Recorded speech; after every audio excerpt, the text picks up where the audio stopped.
After my first dose of the antidote, I know how to save our craft from AI. I'm hard at work with Dr. Pulpenstein. Gotta run. Hey, fellas. I'm gonna save the craft of comic books. What happened to your righteous outfit, man? You don't look so good. Yeah, Jim's right. You look like shit. AI is everywhere.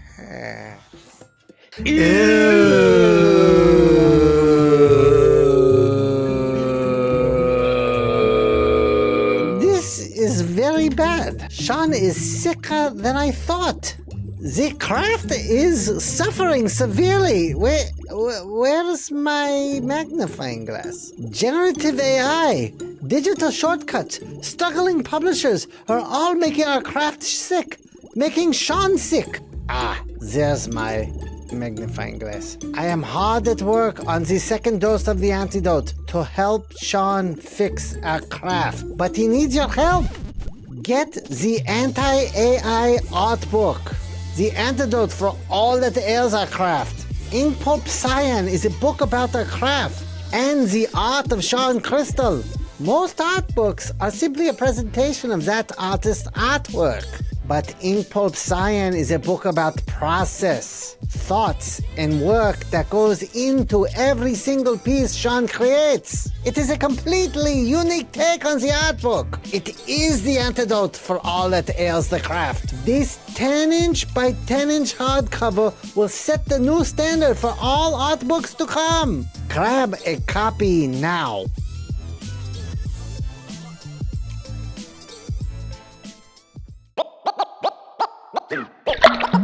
This is the Inkpulp podcast. It's okay. Hello. It's okay. What's up?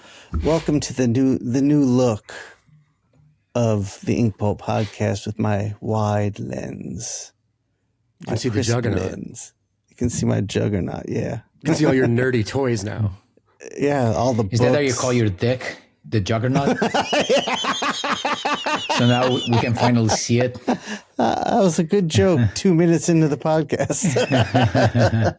You can see like your analog porn collection of DVDs like in the corner. Like, why do you still have porn on DVD? Why is DVD, Jim? I got my VHS collection. Yeah. The what was that? You know, like the floppies, like the Amiga floppies, like the blue ones. Yeah. Like 17 for a full movie. Remember the oversized VHS boxes? I think they were called clamshells. Yes. You know what I'm talking about? Yes. When you have porn in a clamshell, very meta. Very obvious, like weird reference. Very strange. How are you guys? I'm great. Good. I'm good. I literally just woke up, so Have you had coffee yet, Jim? I'm having it right now. Okay. In my good. swingers mug from Your Trump Los Angeles cup? No, not my Trump mug. Make America Great Again cup. That's in the dishwasher.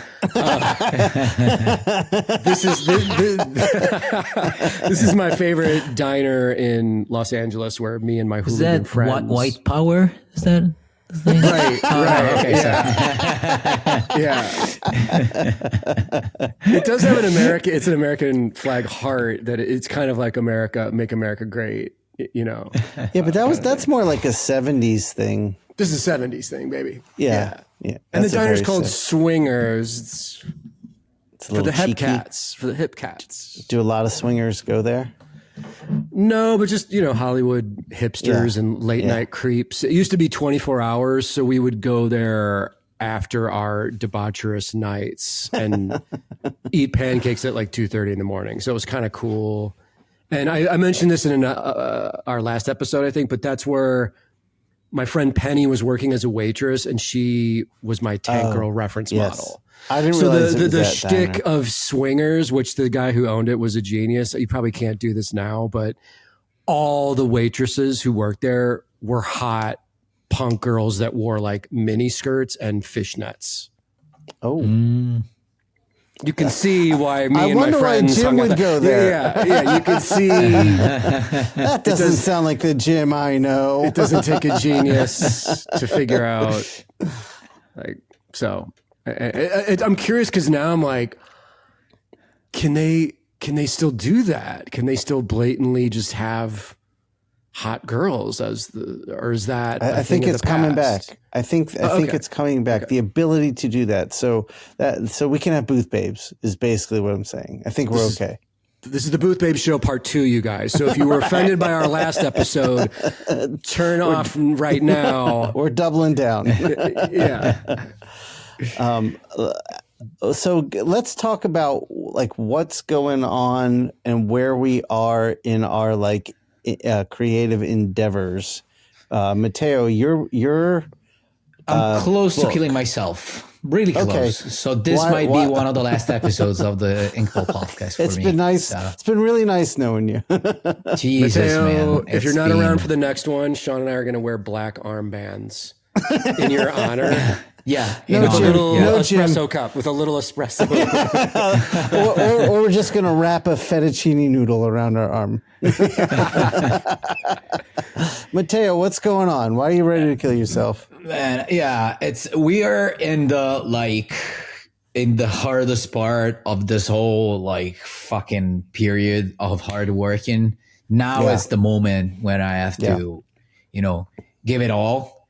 Yes. And the problem is that I already, low on energy because I wasn't able to take a single break for like over the past more than a year now. And that's the problem because right now I should change gear, but I don't have that extra gear. Yeah. And so I'm super stressed out because I'm starting to chase deadlines. This is the moment where the clock started ticking for 3 different things at a time.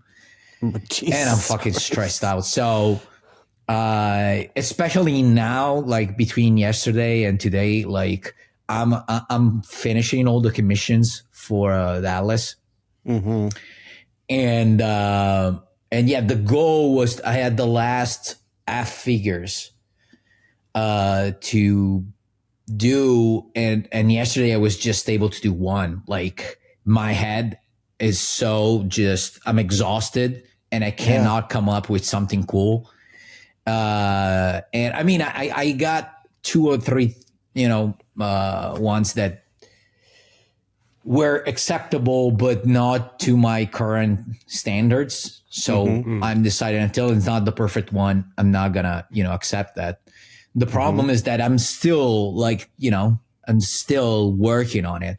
So I still have what to finish, and I don't think I'm gonna be able to finish it by today.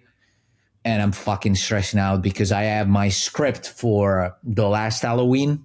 Oh shit. Oh. I've been having it for a week now. So I've already lost 1 week worth of work on that book. Oh jeez. And then they're waiting for me on Nemesis. So, oh my God, I just can't wait to start, how do you say, putting an X on, crossing on out all the stuff. So crossing out stuff from my list. So Dallas is going to be the first one. And then last Halloween. And after I finish that, I'll finally be able to, I just have one thing to think about. And I can't wait to be in that place. I don't deal well. I finished the first 3 issues. Okay. I told them that I had last Halloween incoming. So they gave me like 6 extra weeks.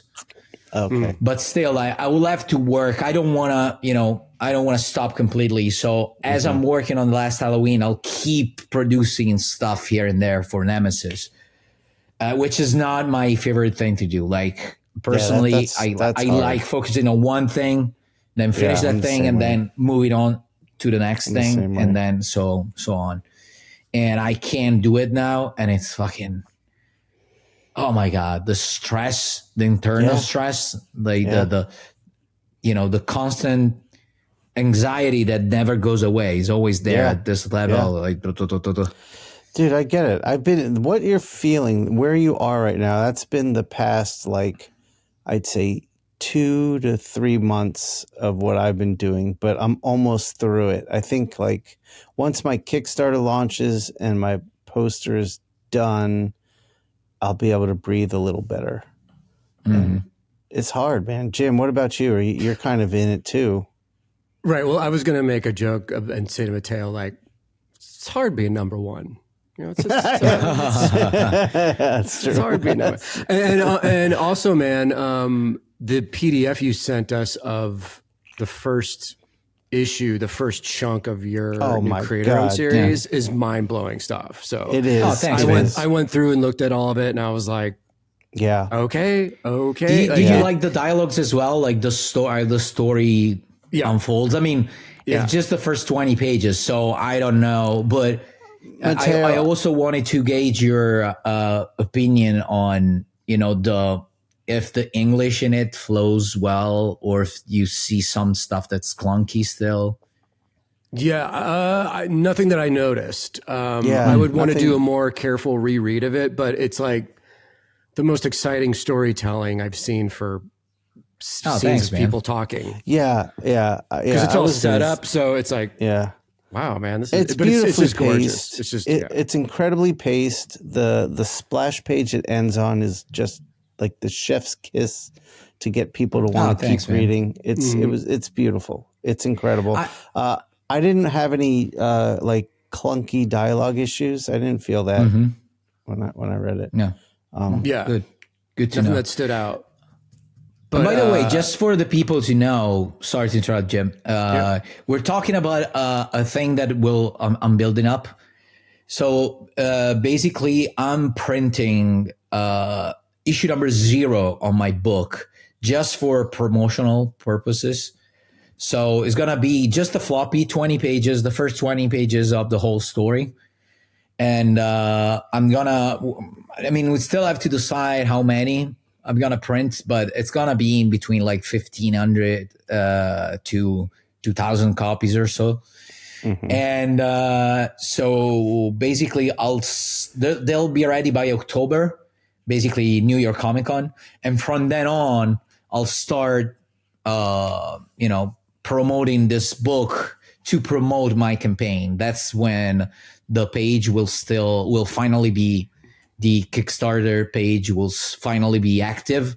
Not the campaign yet. The campaign will be launched probably in March, but in October we'll be opening up a page. So at the end of the book, we'll have a QR code that leads you to the Kickstarter launch page. And the plan, if I'm correct here, Matteo, the plan is everybody who gets something from my Kickstarter, which is live right now, you'll get a copy of Matteo's book for free with it. Yeah, it's gonna be in it. I'm gonna try to do shows and meetings and stuff, and signings at comic book shops, and I'll just give them away. So it's an investment for me in order to promote my big project. Yeah, that's awesome. Yep. Very smart idea. Very good idea. Thanks, man. That's all. People love free shit. And Jim, how are you doing? You're stressed out too? No, I feel calm. Okay. I feel balanced. I've been doing lots of meditation, Tai Chi, marijuana smoking. The summer's mine, baby. The summer's mine, Shawn. I don't know what that means. No, things are good. I wrapped up my cover duties on Post Malone's Big Rig series. Nice. How many did you do? How many covers? I did 4 total, all colored by the brilliant Mike Spicer. I just did this weekend sketches for. I'm doing a cover. I can't say what it is, but I'm doing a cover for a New York City Comic-Con exclusive for IDW that I did sketches for this weekend. And then I actually started penciling Arachnid Enforcer, my second Defective Comics Presents Kickstarter book that'll be launching. Oh, you started penciling it? That's in awesome. October. Yeah, I'm just laying out so I have the whole skeleton of the story and some scenes written. But I did this with Savage Street Vigilante 2, where I know the basic construction of all 48 pages. And for me, I'm let me just see what's going to happen. Let me see what's going to work here. And so I know what the first 5-6 pages are. And so I'm let me just start getting on the boards and just seeing what is going to happen here. Because I also want to have imagery, finished pages to show on my Kickstarter page for it sooner than later. That has to happen. So my own mental sanity, I'm I need to get some pages going here. So, and the pre-launch is open for that. Link below, Jamie, if you don't mind. And my schedule is still let's launch on October 1st for the actual book, like I did last year. That's awesome. Yeah, and that's a great idea. Jim, if you want to print up like a 4x6 or 5x7 card with a QR code, I'll put that in all my Kickstarter fulfillment tool. Yes, I do want to do that. Okay. Yeah. When would you need? You need that by. I mean, the campaign ends at the end of June. Then we got to print, have it shipped from China. So I'd say July or August is fine. I mean, I probably won't be shipping till September, but to have it a little ahead of time would be good. Okay, cool. That's a great idea. Yeah. I like to. I like Jim, to promote. I like to pimp shit. So. Jim, I've never asked you, but how do you usually manage your schedule? Like, are you one of those people that takes all the work possible and you'll find a way to navigate through that? Or you keep your schedule decent so you're not stressed out and you're able to enjoy life? What's the thing that works with you? It honestly, it depends on the jobs and the money. Because sometimes people offer me things and it's not worth my time because it's such low money that I'll just say no. And it's more important for me just to have the time to just do my stuff and work on Arachnid Enforcer now. The cover stuff I've been saying yes to most of the time because I'm liking the projects and I think they're all pretty big exposure projects, whether it's an Iron Man cover for Marvel or the Post Malone thing or this New York's Comic-Con exclusive. Yeah. They're worth my time to do. So I've been saying yes to those. But going into the summer, man, my main priority is going to be the Arachnid Enforcer book. So I'm only doing one convention this summer at the end of the summer, late August, early September. I'll be at Tucson Comic-Con. But June, July, and August, I'm just here for 3 months working on my book. Yep. So I don't know how much freelance I'm going to say yes to in those 3 months, dude, because I just want to work on the book. And once and I'm sure you guys know you get this, but once I get into the groove of the book, of the pages, that's all I can do. That's all I can concentrate my brain on. Because when you get in the everyday flow of working on the book, you don't want to break that flow. It doesn't make sense to break out of it. No. Yeah. So that's not easy. Yeah. So 3 months for 48 pages, it's pretty doable for you, right? You're Yeah. I mean, I'm hoping to carve out a big chunk of the work, but it's weird because, I plan things, but then I also don't know until I just dive headfirst and start working on the book. Because that's what I did with Savage Street Vigilante. I did it Marvel style for myself, where I just had this skeleton plot. And then I just jumped in and was like, the first 5-6 pages are a fight scene. Let's just start drawing that fight scene. And then the middle of the book is this, and then the end is the conclusion. So let me pace out. But I sort of wrote a lot of the dialogue after the fact, because that's kind of the joy of making your own comics. Is I was like, well, the scene is Savage Street Vigilante. Jamie, cut that out. Cut that right there. The scene is Savage Street Vigilante narrating himself sitting in his lonely cave. I don't have to have that written verbatim right now. Right. I know what that's going to be. So that's a page. This over here is a page. So it's a weird like Frankensteining of everything together. Arachnid Enforcer is a tighter script, though. It's a tighter story. Is it? Yeah. I was going to ask. I know you went into detail with this in your stream, but in case anyone didn't watch that, you're figuring out your story and your page beats, all that in a notebook, right? Yeah. I have the official. That's what I'm asking. Yeah. I always have a couple of these, and there's drawings in there. Yeah, it's like I always have, like there's a little gangster boogie. Nice. This is the puppet manager assistant of the Arachnid Enforcer.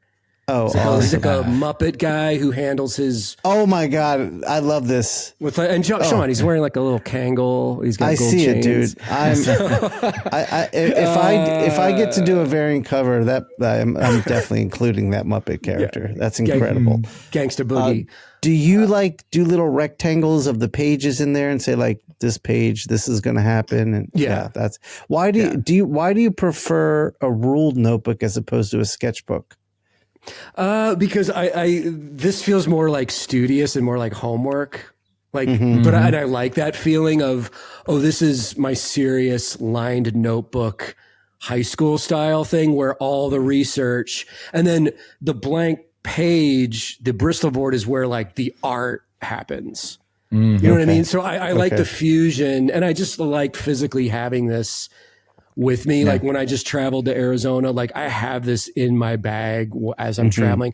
I put it out on my desk in my hotel room, and I see it every morning where it's like, let me have my coffee. Let me go through my notebook. Let me make some notes. Let me look at the shit that I wrote yesterday when I was in the airport waiting for my flight. So it's probably just me being a neurotic weirdo, but I love it. I love it. I love hearing the creative process. It's just because I just got 3 sketchbooks. One is for each story I'm starting to work on.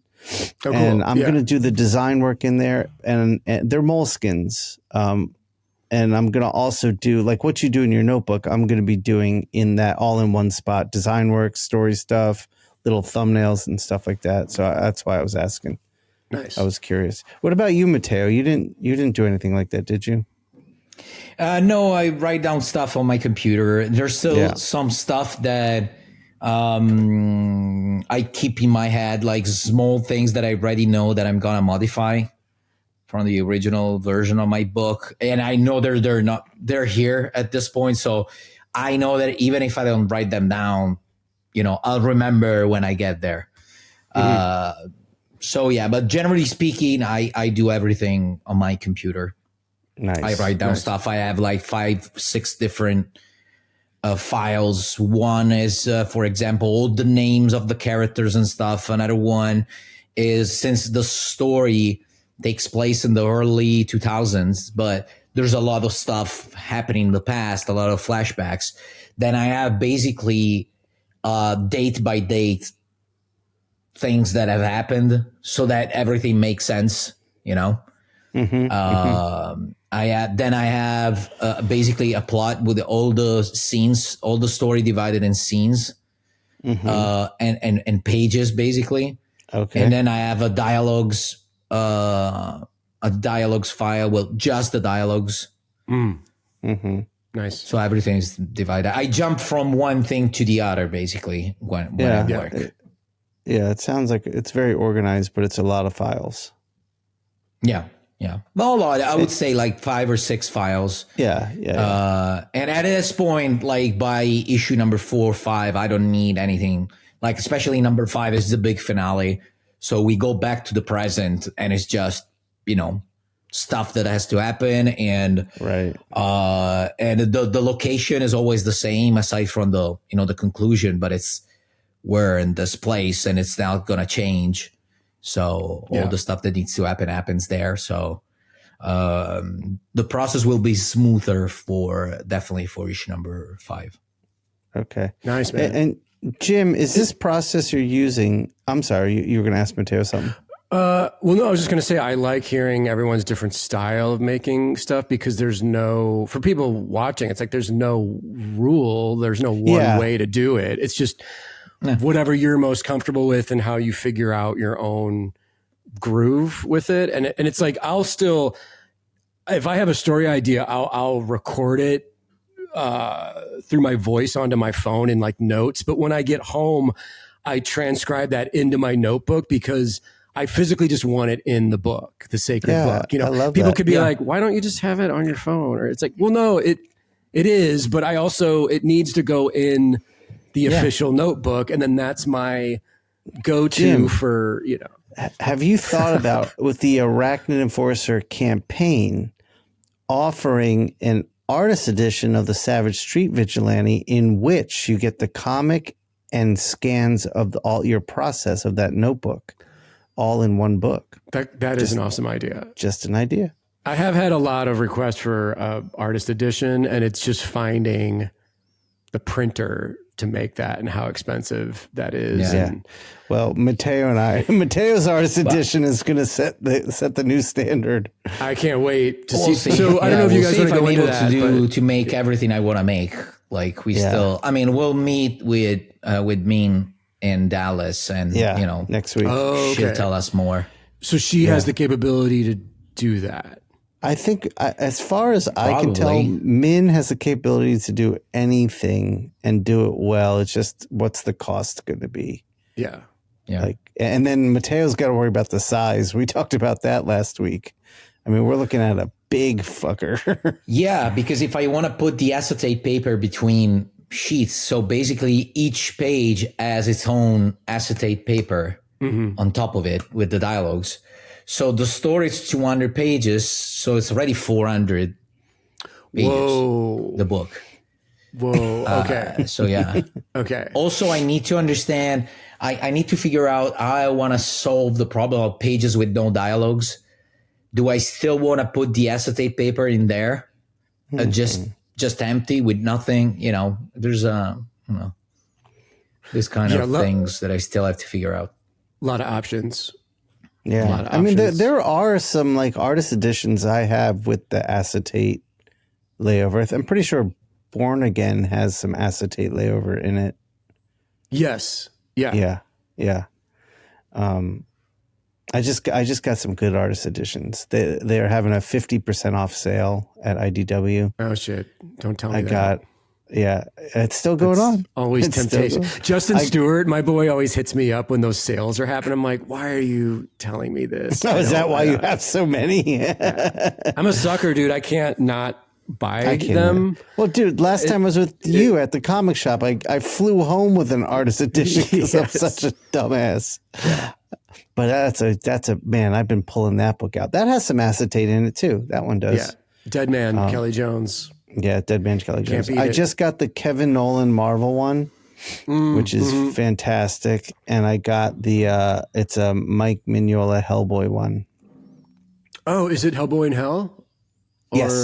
Hellboy in Hell. Yeah. Fantastic. Anyway, Jim, I think that it'd be cool to do it for you as well, the artist edition, maybe at the end of everything. Like, how many characters do you have a plan for the effective of comics? Meaning, how many characters do you want to develop? I want to do 3 books total. So I already know what the 3rd book is and what I'm parodying, awesome. and it's going to be awesome.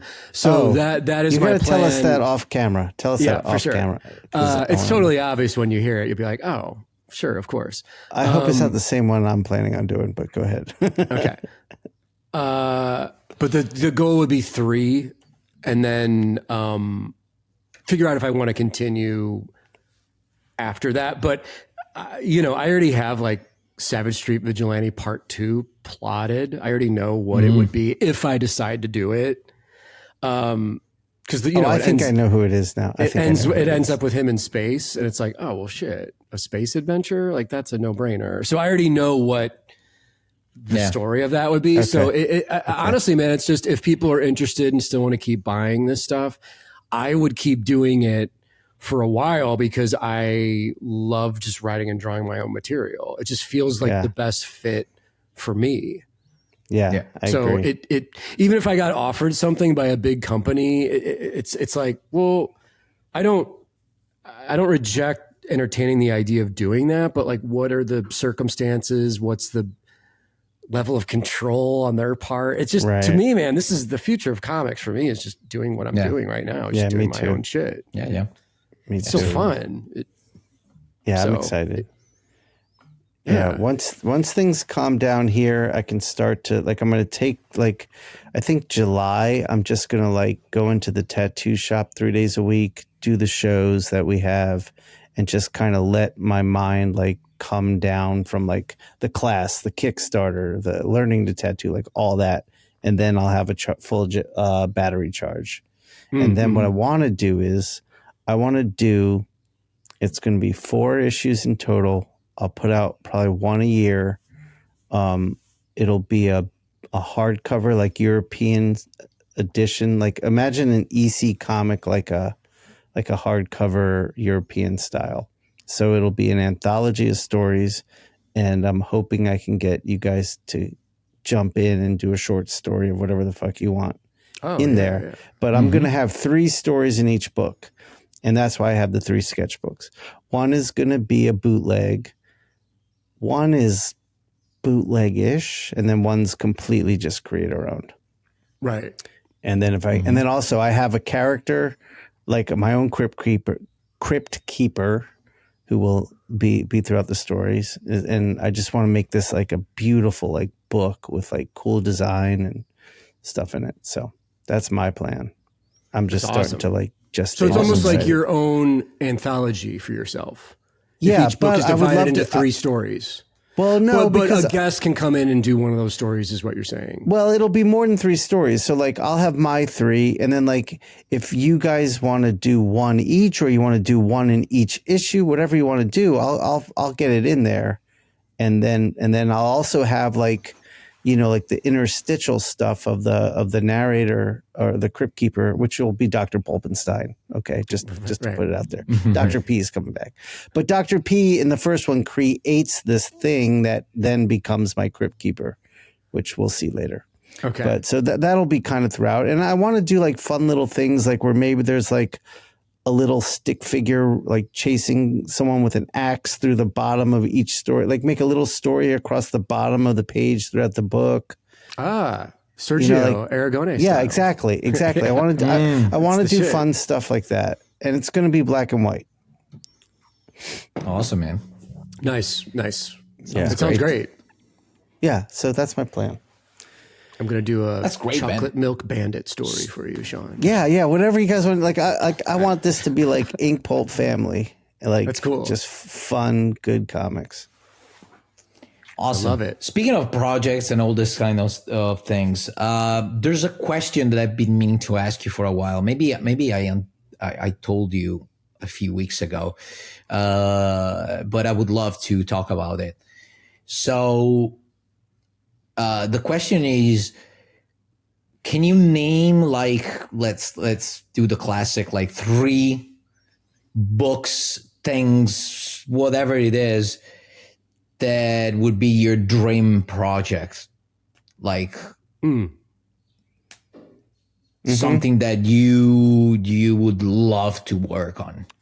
Something. What sooner or later? What if we already worked on it? Don't put it on the list.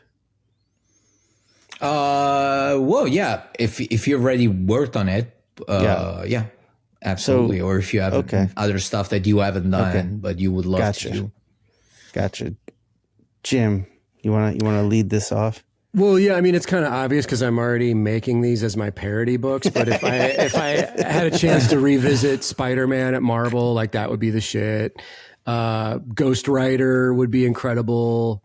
If we're talking like big 2, Batman over at DC or Swamp Thing, you know, something that lends to my style and sensibility. A big Ninja Turtles thing. I mean, it's all kind of the obvious ones, but when I say those projects, though, I mean me being, like, unfiltered to do what I want with those projects. Yeah. You know. Yeah. So you're imagining like a mini series for those characters, like a special mini series disconnected from the main storyline. Yeah. I don't see myself ever being like the monthly artist on any of those titles, but it would be, I imagine that like this, you're saying this and it's still like 1986 and Epic Comics is still alive at Marvel. And I get to work with Archie Goodwin, who's passed away, unfortunately, but that level of like, oh, now you get to do your crazy, like Bill Sienkiewicz style Ghost Rider thing over here for us. Yeah. It's like, oh, great. Okay, cool. That'd be fun. That is where my mind goes as far as like dream projects go, you know? Yeah. What about you, Matteo? So to me, it would be, so the most classic one would be like a Batman miniseries. Like, again, like Jim, like completely disconnected from the main storyline. Even with a writer, I don't need to be the writer of it. I just, you know, as long as I'm the artist. Like a Batman Black Label type book where you could do your thing. Like an Arkham Asylum or Ush, you know, those stories that, you know, Long Halloween, those stories that are separated, that they work by themselves. There's a story that starts and ends there, and you know, that's for sure. And that probably one of the things that attracts me the most of that is the fact that if it's successful, that guarantees you almost like a name in the history of comic books. Like if you have a successful miniseries about Batman or Spider-Man, the ones that remain in history forever and they get printed and printed all over the years, that's the thing that attracts me the most. The second one would be doing a Tank Girl book. Dude, you would be awesome on that. Oh my God. Yeah. Just, I mean, like, incredible. Even, I don't know, like a mini series, like 100 pages. I mean, like 2 years to work on it. Like, just, you know. And again, for this one, once again, I couldn't be the writer on it. Like, I don't have the culture and, you know, so it'd be cool just to draw it. Yeah. She's super fun. And then, but yeah, I would love a really crazy story like the first ones where it's all over the place and nothing makes sense. It's a fucking like mess. Would love that. And third one, I was thinking about this one the other day. There's a book, like in my whole life, aside from specific periods, I've never read that many books, like actual literary books. But there's one that I've always loved that's called A Dirty Job by Christopher Moore, who's actually, like, I found out later that he wrote some comic books as well, this writer. Oh, shit. And this book is like a modern fantasy. So it's, you know, there's fantasy elements, but the story is very rooted in reality. Okay. And this book specifically would be perfect if you transpose it into comics. It would be amazing. So I really would love one day to do that. Yeah. Have you like researched the author at all? Like, is he accessible? You might be able to make this happen, is what I'm thinking. Yeah. It's I think all of them with the right circumstances are doable. Maybe the Tank Girl, it's the hardest one, but I think they're all doable. And again, this guy wrote comics as well, so I don't think he would mind receiving an email from an artist saying, "Hey, do you want to make this?" You know, as a book. I mean, I think the Batman book is just, you just gotta send an email and it's probably okay, let's do it. Like, I think it'd be that easy right. for you to set that one up. I think that's a no-brainer. Yeah. I think there's enough, writers that will be willing to work with me on that. Think, like Jim said at the beginning of the show, it ain't easy being a king or number one. Number one, yeah, hell yeah.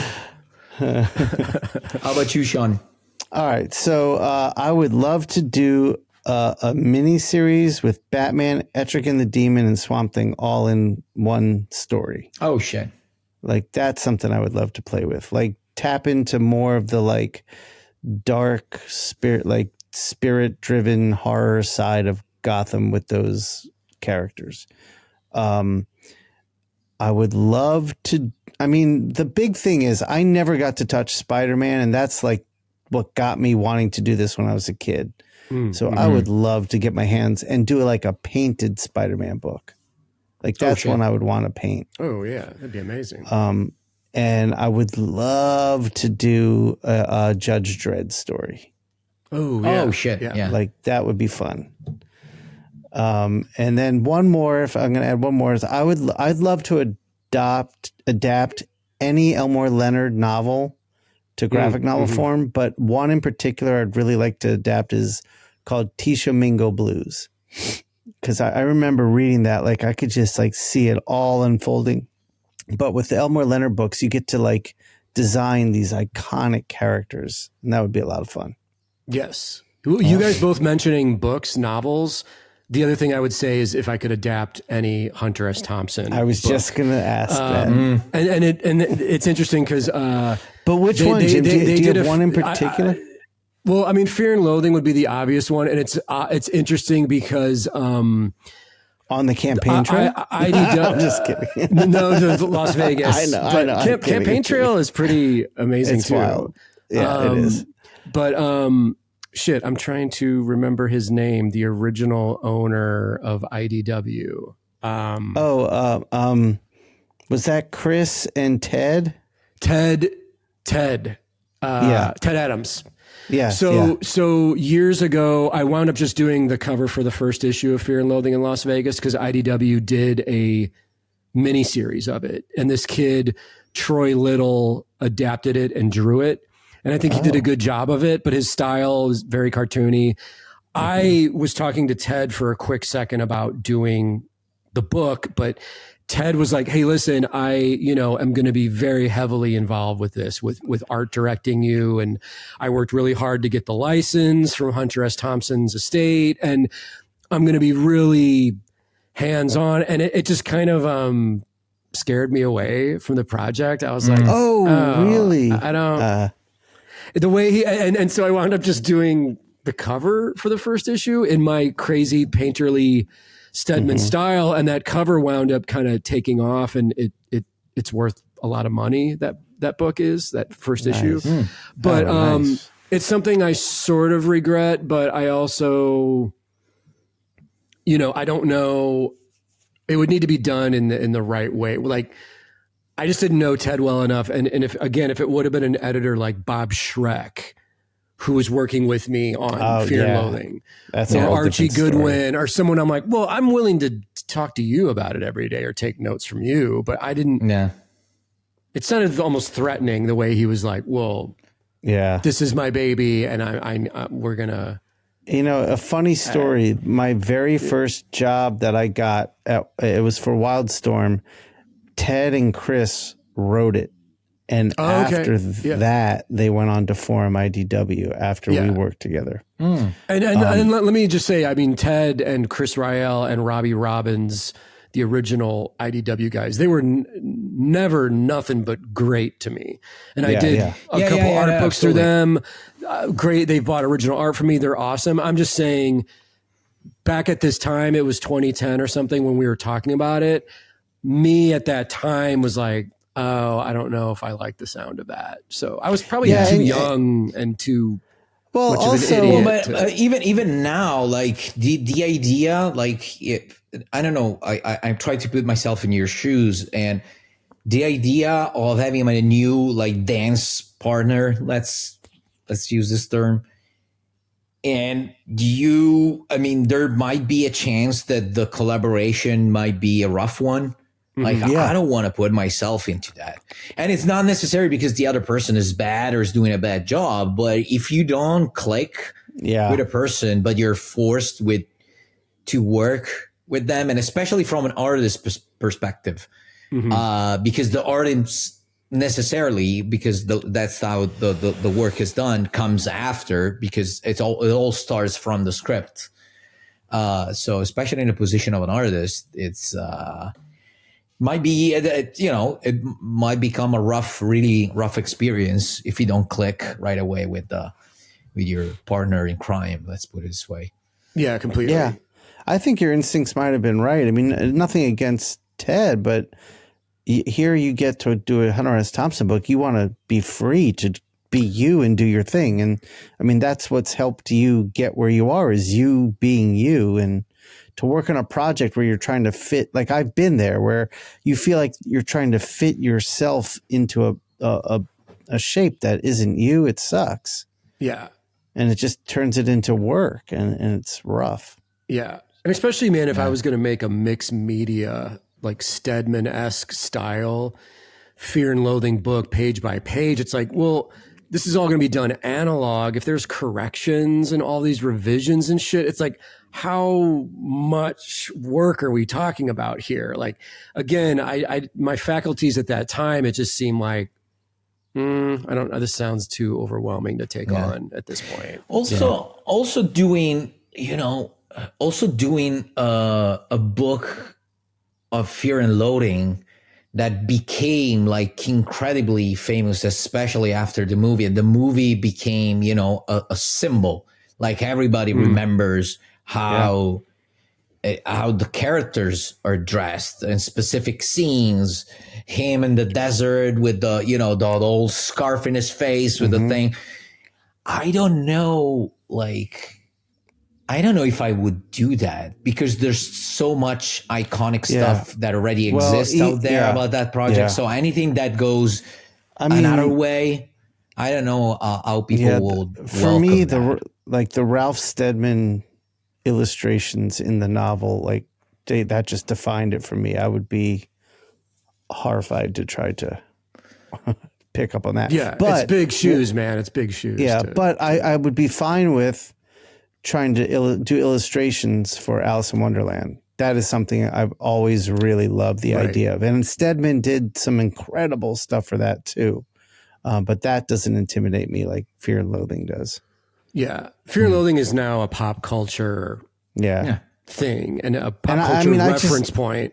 And the movie itself is a cult movie now. And Terry Zwigoff directed it and took a lot of liberties with it, but it worked in the context of that movie. I will say one cool thing is Ted wanted to adapt the book, and the book is different than the movie. Like the book has a different ending than the movie. So the book, I actually enjoy the book more than the movie, because the book has way more detail. And I mean, this is how all books to movie translation work, but the book has all this crazy nuance and detail in it. And Ted was like, we want to make the book as a comic book series. I was like, oh shit. Okay, cool.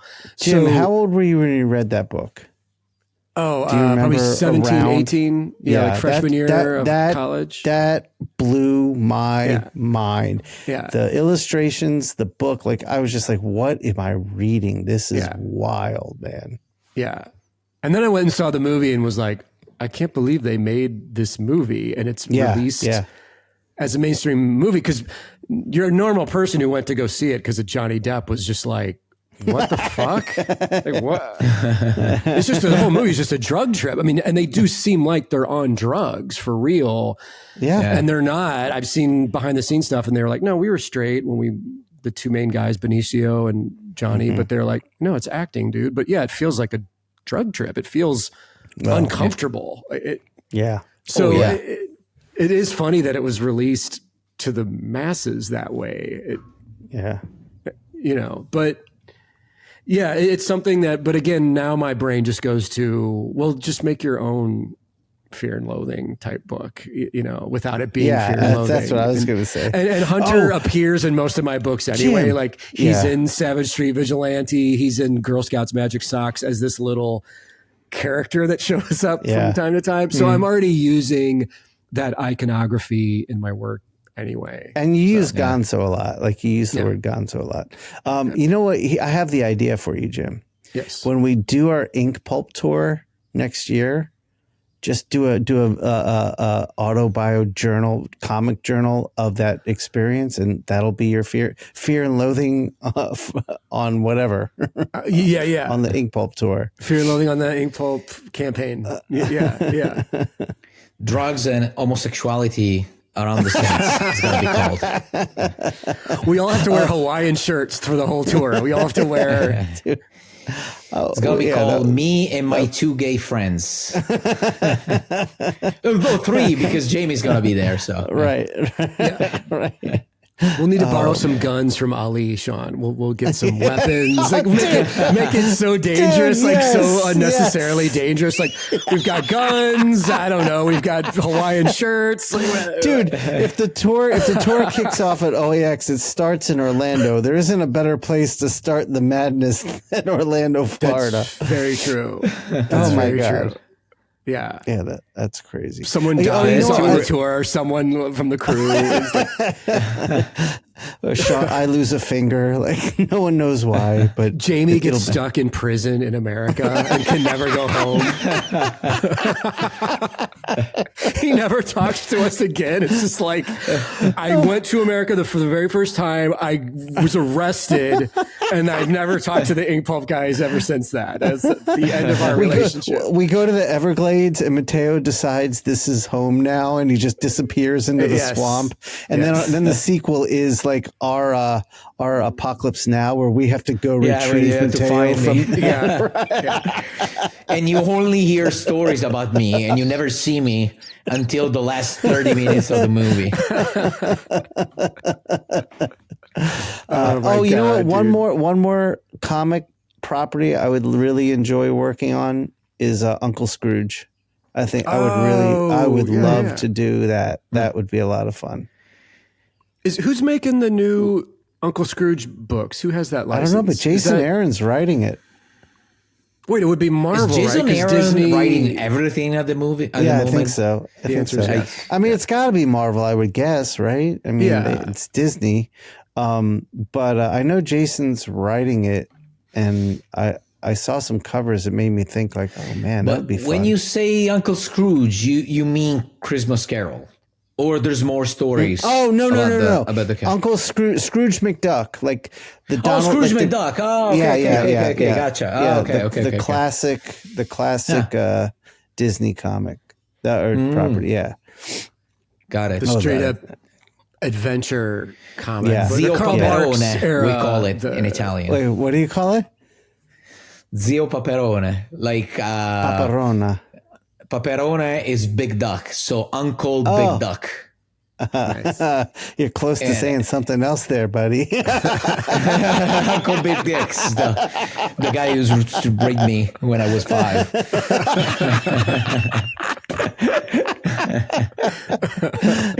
When my parents were not at home.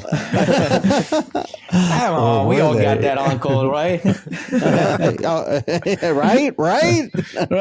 Right. Oh, man, the uncle that dresses, he dresses in a giant duck suit. You know, that guy. And Shawn and I are like, what? I don't know what that is. So, I was thinking, how's the name of the main duck? Donald Duck? Donald Duck, yeah. Yeah, for us it's Paperino, like little duck. Little duck. Okay. That's what they called Matteo? Yeah. What does the three little Huey, Dewey, and Louie, what do they translate to? Qui, qua, qua, which is the 3 like sounds for a duck. Oh. Well, actually it's qua. The for us is the onomatopoeia for quack. It's like quack. Qua. Yeah, for us it's qua. And then they use like qui, qua, qua. Okay. Oh. There's times where I feel like you're just making shit up and fucking with us. I'm like, No. No. We do that with all the Disney characters, like Mickey Mouse. We don't give him a name. It's Topolino. It's like little mouse. okay, Right. yeah. So the Mickey part is But irrelevant. Minnie is Minnie. It stays Minnie. Oh, okay. I don't know why. Yeah. Okay. Was Disney a big thing for you guys growing up in Italy? Like, did you? Yeah. We have our own production in comics for all the Disney characters. Oh, They are produced in Italy and printed and everything in Italy. Who Nice. publishes that stuff? Fuck. I don't know who's different doing publishers. Okay. it now. No. They're all in the same. The same publisher makes them. Okay. Yeah. Because when I was in Belgium, in Brussels, after I saw you guys at New York 2 years ago, I went over there. Mm-hmm. The comic shops over there, a lot of Disney translated stuff. Like in the beautiful, oversized, thinner hardcover Yeah. novels, but just like, I was like, wow, Disney's like pretty big over here with. Yeah. In Italy, it's always been huge. I don't know about now, but it's always been really big. So much so that we've always had our own production, like with Italian artists and everything, like Italian writers. Oh yeah, yeah. So we don't publish the American ones. I get that you have like a Mickey Mouse comic book in the States. Right. Oh, okay. I didn't even know. I don't know. That's if why I there's- was asking, does Marvel just publish all that shit now? There has to be an ongoing. Disney had. I don't know if they still do, but they had a publishing division of Disney. Okay. Yeah.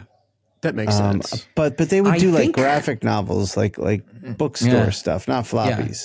I think it's Disney that prints them in Italy. I don't want to. Yeah, it's got to be. It's got to Might be. be saying something wrong, but in Italy, I think it's Disney Italia that publishes all Okay. that stuff. There's going to be I an think the Inkpulp most popular fan. now is BK. But Some Inkpulp fan is secretly like a Disney fanatic, and they'll comment below Yeah, you let us know. yeah, and give us the full You let us know. rundown.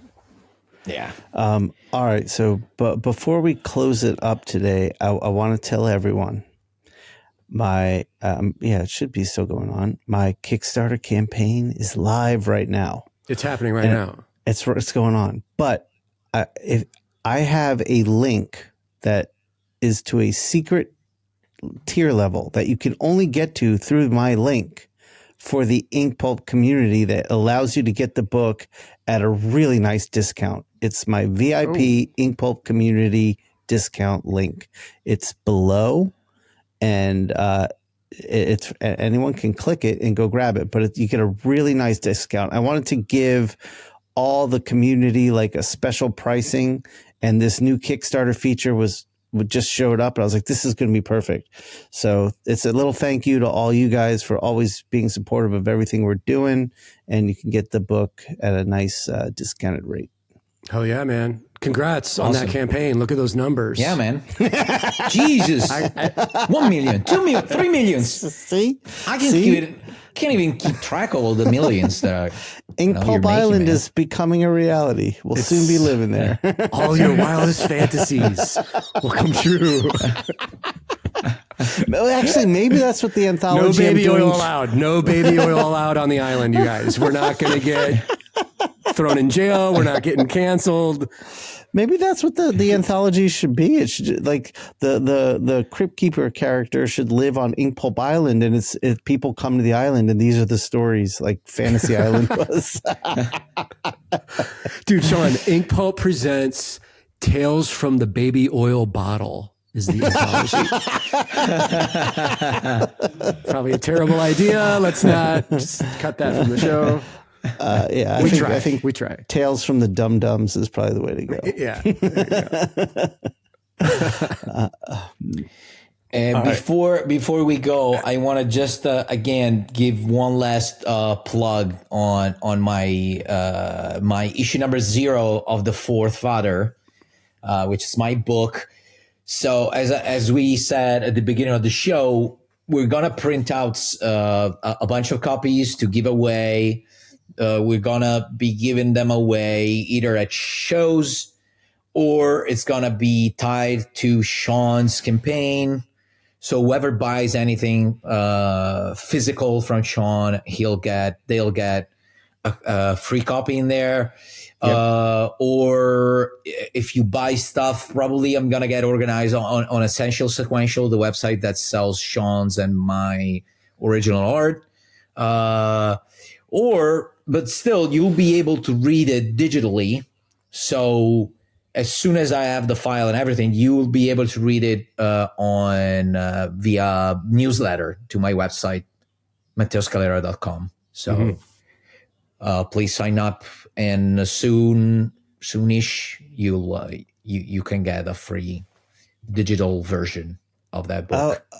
Yeah, excellent. And also another thing that very soon after this podcast comes out, we're going to be having our first Inkpulp merch drop on my website, inkpulp.tv. It's going to be a limited thing, and I'm going to be trying something with my store. I'm still working on that to see if I can make that happen. But make sure you're subscribed to my newsletter. Just go to inkpulp.tv, and the little pop-up window will ask for your email address. Put it in there, because that will be the first wave of announcements for the drop will be newsletter and the shows we're doing and the Discord and the Patreon on those channels. And the T-shirt is fucking amazing. It's one of our friends. I'm blanking on her name. Lauren. Marshall. She did an amazing job. She did. And we picked a specific design that involves one of our old friends. And actually, the merch, I'm going to talk to you guys about this, but the merch drop will have some other options with our old friend involved as well. So it'll be a few items we're going to put out. Now what Lauren has to do now is get the three of us to some con in Australia so we can do a little Inkpulp across Australia. Inkpulp down under. Yeah. I haven't been there either. Actually, from what I know, there's a couple that are basically one next to each other. Yes. A week apart from each other. I've talked to people who did this. So that's Supernova and something else. Yeah, one other. And I know I talked to a friend who was invited. This is like when Game of Thrones, like season 1 came out, and they had the cast of Game of Thrones with the comic book creators, and they did one weekend show together. Then they were all on a bus together. Wow. And they sort of gave them a little tour of Australia for a week, and then they did the other show. So that's awesome. That's the way to do it. If you're going to fly that far, you got to kick it for a couple of weeks. Yeah. You can't. Yeah, for sure. Wow. All right, James, anything to plug, or we can close? Arachnid Enforcer pre-launch. Please sign up. Link below. And hit like and subscribe on this video. We always forget to say that, but get your friends and your parents to subscribe to Inkpulp on YouTube. Have a bunch of computers. Keep Inkpulp on repeat so we can make views and get rich. Yes. Yeah. All right. Inkpulp Island, baby. It's our plan. All right, Matteo. I'm going to make it short this time because I'm in a rush.